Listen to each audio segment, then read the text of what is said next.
Hello everyone, 76 Patriot here, and today I'm going to be briefly giving my thoughts on why I believe President Trump is on track, or you could say the favorite, to win the state of Georgia this November.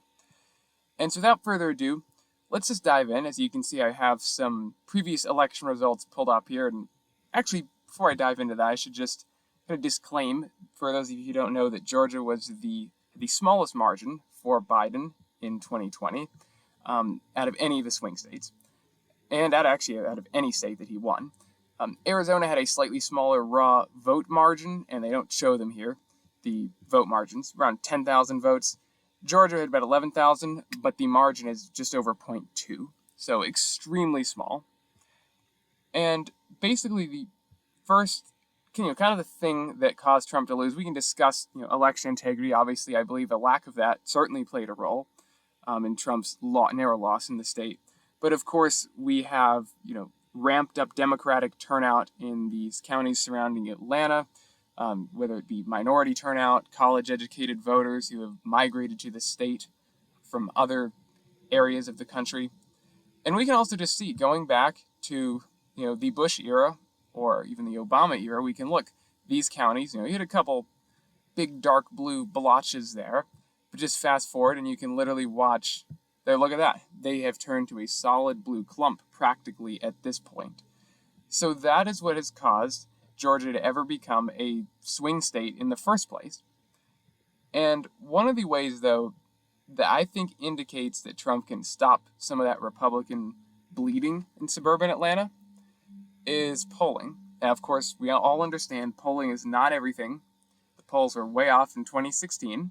They were also off to an extent in 2020 in the way they massively overstated Biden's support. They were off in 2022. So take these with a grain of salt. However, you can't completely ignore that nearly every pollster, some of these are very left-leaning pollsters and institutions that are outlets, I guess. Can't think of the right word. I guess pollsters that are doing this. These are not Trump internals. These are not conservative favorable, all these. And they have Trump up by 6 in the Real Clear Average. Biden has not led a single poll in the state since, I believe, over a year, possibly 2 years. It's been literally years. And Trump is up by 6. Now, if we look at polling for 2020, we can see it's slightly overstated. Polls slightly overstated Trump's support by just less than a point. In 2016, we can see they very slightly underestimated his support, but generally they're in the ballpark. They're not off, in Wisconsin where they massively favor Democrats by, 5 or 10 points. And it's not Nevada where even Republicans sometimes get overestimated consistently. So this is somewhat credible, in my opinion. Obviously, we'll have to see come election time and see if these polls are way off. But as of right now, this is a great sign for President Trump. Look at these numbers. There's not a single one even around 3, in the past 6 polls.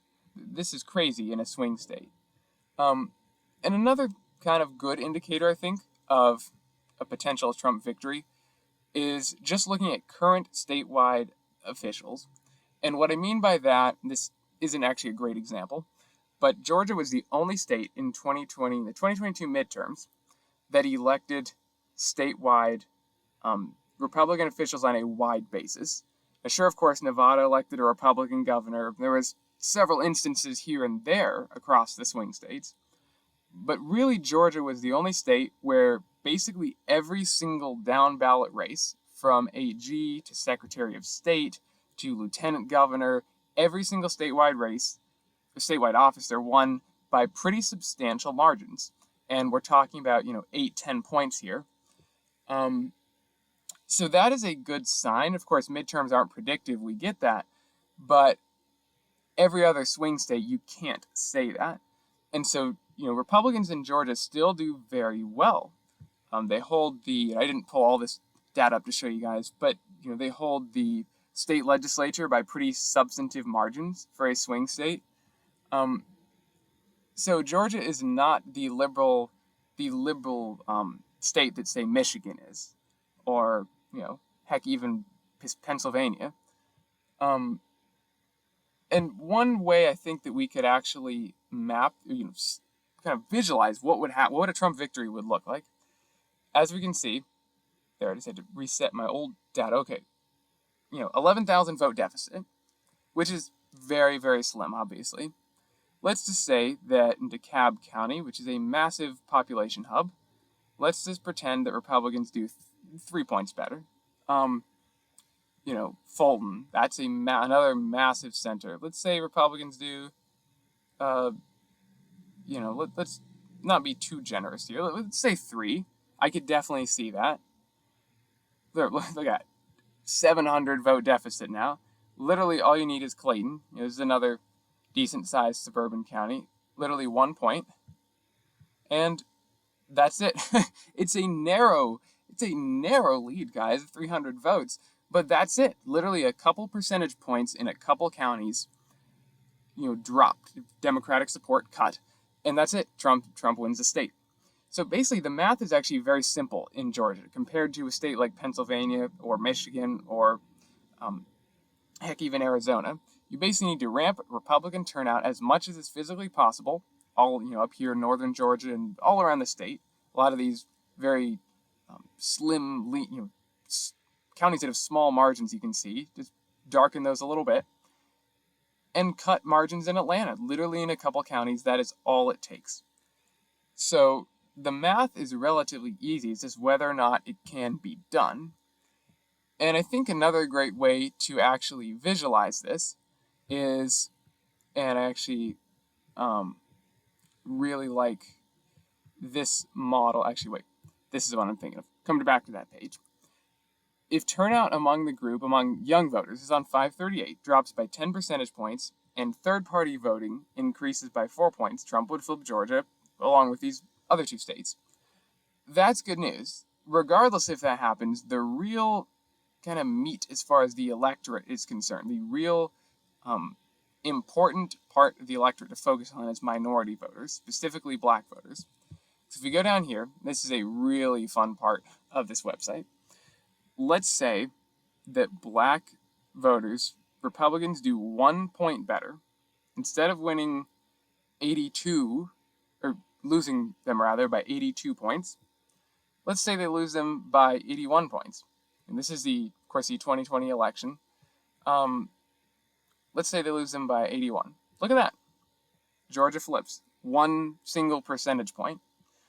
And of course, polls and other indicators have been showing that Trump is doing better, making inroads with the black community.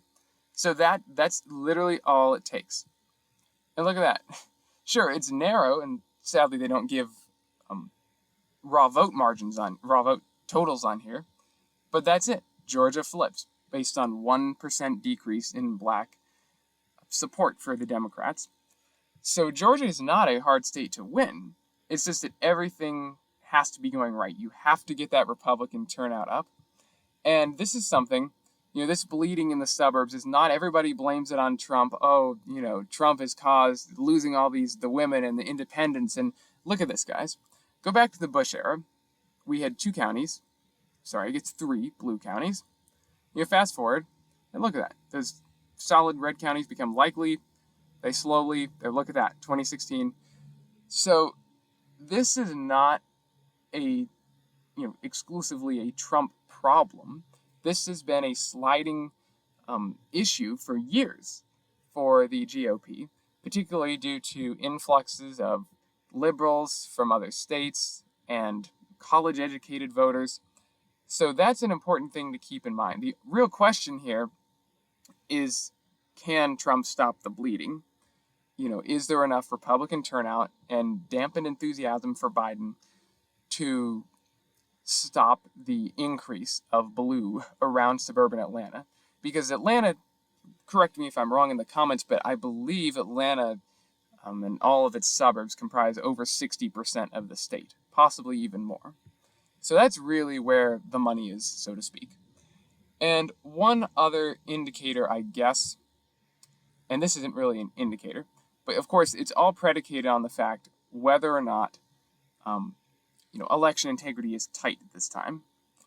And I think there have been some major changes. Just close that little pop-up window there.